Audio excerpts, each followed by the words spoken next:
शिकुंज बिहारी शे हरिदास। राधे राधे दोस्तों, कैसे हैं आप सभी लोग।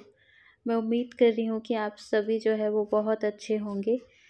जैसा कि हमने पहले हमारे जो वीडियो में है, लास्ट हमारे जो वीडियो में हमने जाना था श्रीमद् भगवद गीता का पहला श्लोक, और आज के वीडियो में हम दूसरा श्लोक जो है कंप्लीट करने वाले हैं। तो पहले श्लोक में आप लोगों ने देखा था, मैं थोड़ा सा आप लोगों का क्विक रिवीजन करवा देती हूँ। पहले श्लोक में आपने देखा था कि धृतराष्ट्र जो है संजय से पूछ रहे हैं कि मेरे और जो पांडव पुत्र हैं वो मेरे और जो पांडु पुत्र हैं वो युद्ध भूमि पर क्या कर रहे हैं। तो हमने बहुत सारी डिटेलिंग जानी थी कि उसको धर्म क्षेत्र क्यों कहते हैं, और भी बहुत सारी डिटेलिंग मैंने श्रीमद् भगवद गीता के पहले श्लोक में दी है। तो अगर अभी तक आपने वो नहीं देखा तो पहले आप वो देख लीजिएगा, इसके बाद आप दूसरा श्लोक देखेंगे तो आपको थोड़ा सा आप कनेक्ट कर पाएंगे उससे। तो जब संजय से धृतराष्ट्र पूछ रहे हैं कि मेरे और पांडु पुत्र क्या कर रहे हैं, आप मुझे बताइए देख के, तो फिर संजय जो है अब रिप्लाई करेंगे। और श्रीमद् भगवद गीता का जो दूसरा श्लोक है उसमें संजय जो है अभी रिप्लाई करेंगे और उनको बताएंगे धृतराष्ट्र को कि आपके जो पुत्र हैं और जो पांडु पुत्र हैं वो युद्ध क्षेत्र में क्या कर रहे हैं। तो चलिए हम देखते हैं कि क्या कुछ इसमें डिटेलिंग है। तो इसकी जो व्याख्या है उसमें कुछ वर्ड आए हैं, जैसे श्लोक में कुछ वर्ड आए हैं तो उन्हीं का हम पहले मीनिंग देखेंगे। तो तदा करके आया है, तो तदा मतलब जिस समय दोनों सेनाएं युद्ध के लिए खड़ी हुई थी उस समय की बात संजय यहाँ तदा पद से कहते हैं। कारण कि धृतराष्ट्र जी का जो है प्रश्न युद्ध की इच्छा वाले मेरे और पांडु के पुत्रों ने क्या किया, इस विषय को सुनने के लिए ही है। तो यहाँ पे तो हमने देख ही लिया था कि वो बहुत उत्सुक हैं ये जानने के लिए कि वो दोनों आपस में क्या कर रहे हैं, दोनों सेनाएं। तो यहाँ पे जो है अभी क्या बोलने वाले हैं संजय, तो यहाँ पे उन्होंने बोला है कि पांडवों की जो व्यूह रचना है, जो वज्र व्यूह से खड़ी सेना को देखने का तात्पर्य है कि पांडव की सेना बड़ी ही सुचारू रूप से एक ही भाव में खड़ी थी, अर्थात उनके सैनिक दो भाव नहीं थे, मतभेद नहीं था। उनके पक्ष में धर्म और भगवान श्री कृष्ण थे। जिसके पक्ष में धर्म और भगवान होते हैं उसका दूसरों पर बड़ा असर पड़ता है। इसलिए व्याख्या में कम होने पर भी पांडवों की सेना का बहुत तेज प्रभाव था और उसका दूसरों पर बड़ा असर पड़ता है। तो अतः पांडव सेना दुर्योधन पर भी बड़ा असर पड़ा, जिससे कि वह द्रोणाचार्य के पास जाकर नीति युक्त गंभीर वचन बोलते हैं। तो मैं आपको थोड़ा सा सरल करके समझाऊंगी। यहाँ पे यही बताया जा रहा है कि भले ही थोड़ी संख्या में सेना थी पांडु पुत्रों के पास, यानी पांचों पांडवों के पास बहुत थोड़ी संख्या में सेना थी, लेकिन उनके पास कन्हैया थे और सबसे बड़ी बात है कि उनके साथ धर्म था। तो यहाँ पे यही बताया जा रहा है कि जिनके पक्ष में धर्म खड़ा हो, और जिनके पक्ष में जहाँ पे धर्म है वहाँ हमारे कन्हैया भी हैं, और जहाँ पे कन्हैया है वहाँ पे धर्म कैसे नहीं होगा, ये तो हो ही नहीं सकता। तो जहाँ पे कन्हैया और धर्म एक ही साथ खड़े हुए हैं, भले ही उनकी सेना कम हो लेकिन उसका असर पड़ रहा है।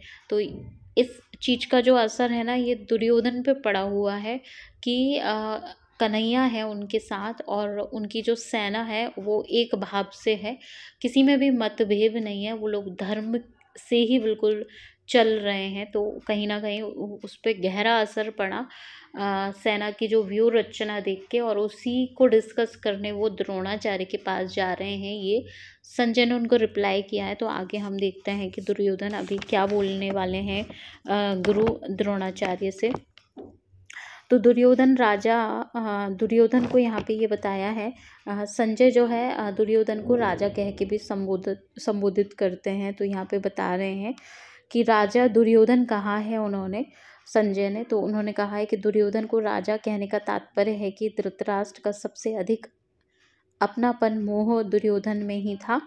परंपरा की दृष्टि से भी युवराज दुर्योधन ही था, मतलब जो युवराज थे, बड़े थे, तो उनको राजा कहना भी स्वाभाविक था।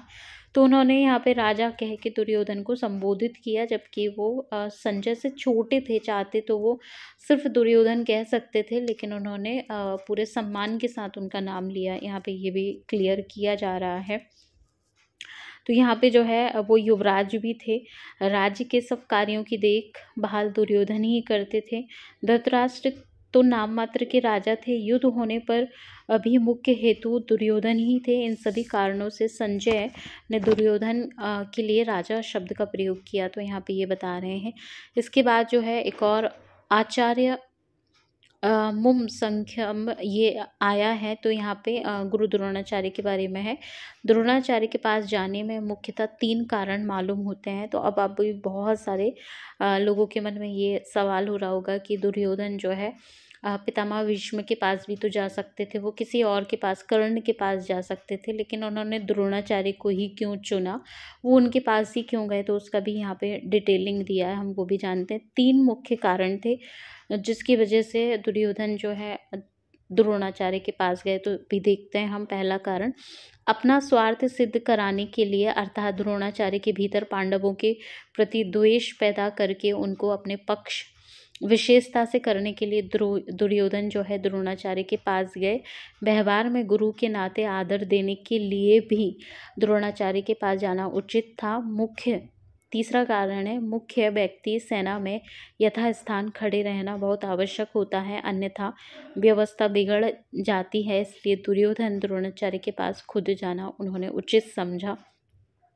तो यहाँ पे जो है यहाँ पे ये है कि ये 3 कारण जो है हाईलाइट हुए हैं, वो इसलिए भी गए क्योंकि एक और भी बीच में एक और द्रोणाचार्य की स्टोरी आती है, जिसकी वजह से वो उनको कहीं ना कहीं भड़काने भी जाते हैं सामने वाली सेना के लिए, ताकि इनके अंदर बहुत अच्छे से क्रोध भर जाए और ये जो है युद्ध में जो लड़ाई करें वो अपनी पूरी शक्ति के साथ करें, और कहीं ना कहीं बहुत ज़्यादा द्वेष भरने भी वो गए थे। बहुत सारे 3 कारण यहाँ पे दिए हैं वो हैं। और अभी यहाँ पे और आगे बताया जा रहा है कि यहाँ शंका हो सकती है कि दुर्योधन तो पितामह भीष्म के पास जाना चाहिए था, क्योंकि वो सेनापति थे, पर दुर्योधन गुरु द्रोणाचार्य के पास ही क्यों गए। इसका समाधान ये है कि गुरु द्रोण और भीष्म दोनों उभयपक्षी थे, अर्थात वे कौरव और पांडव दोनों का ही एक पक्ष रखते थे। उन दोनों में भी द्रोणाचार्य को ज़्यादा राजी करना था, क्योंकि द्रोणाचार्य के साथ दुर्योधन गुरु के नाते तो स्नेह था, पर कुटुंब के नाते स्नेह नहीं था, और अर्जुन पर द्रोणाचार्य की विशेष कृपा थी, अतः उनको राजी करने के लिए दुर्योधन का उनके पास जाना ही उचित था। व्यवहार में भी ये देखा जाता है कि जिसके पास स्नेह नहीं है, उसमें अपना स्वार्थ सिद्ध करने के लिए मनुष्य उसका ज़्यादा आदर देकर उसको राजी करता है। तो यहाँ पे देखिए बहुत सारी डिटेलिंग भी निकल के आ रही कि पितामह भीष्म के साथ थोड़ा सा दुर्योधन का स्नेह संबंध था, तो उनसे वो अपना उतना अच्छे से स्वार्थ सिद्ध नहीं करवाना चाह रहे थे। और गुरु द्रोण को उनको लगता भी था कि जो अर्जुन है वो उनके भी शिष्य रहे हैं, तो कहीं ऐसा ना हो कि गुरु द्रोण ने अपना कार्य ठीक से ना करें, वो ठीक से नहीं युद्ध करें, तो उनको प्रिपेयर करना बहुत ज़्यादा ज़रूरी था, तो इसलिए भी वो उनके पास चले गए। इसके बाद यहाँ पे मेन कारण यही दिया जा रहा है कि जिसके साथ आपका स्नेह नहीं है उतने अच्छे से, उससे स्वार्थ सिद्ध करना बहुत आसान होता है, और ऐसा बताया जा रहा है। इसके बाद जो है दुर्योधन के मन में ये विश्वास था कि भीष्म तो हमारे दादाजी हैं, अतः उनके पास ना जाऊं तो भी कोई बात नहीं है। कभी कभी ऐसा रहता है जो हमारा जिस पे राइट रहता है उसका तो हमको 100% श्योरिटी रहती है कि इनके पास तो हम नहीं भी जाएंगे, हम कुछ नहीं भी कहेंगे तो भी ये समझ जाएंगे। बट उनको द्रोणाचार्य का थोड़ा लगता था कि इनसे उतना स्नेह नहीं है, तो इनको पूरा प्रिपेयर करना ज़रूरी है। तो यहाँ पे उन्होंने यही कहा कि पितामह भीष्म तो हमारे दादाजी हैं और उनसे तो हमारा स्नेह भी है, तो उनके पास तो ना जाएं तो भी वो वही करेंगे जो उनको ठीक लगता है। तो वो इस कारण जो है द्रोणाचार्य के पास गए। कारण है कि मैं किसी तरह से उनको राजी कर लूँगा। पितामह भीष्म के साथ दुर्योधन का कौटुंबिक संबंध और स्नेह था। भीष्म भी उनके साथ कौटुंबिक संबंध और स्नेह था, इसलिए भीष्म ने दुर्योधन को राजी करने के लिए ज़ोर से शंख बजाया।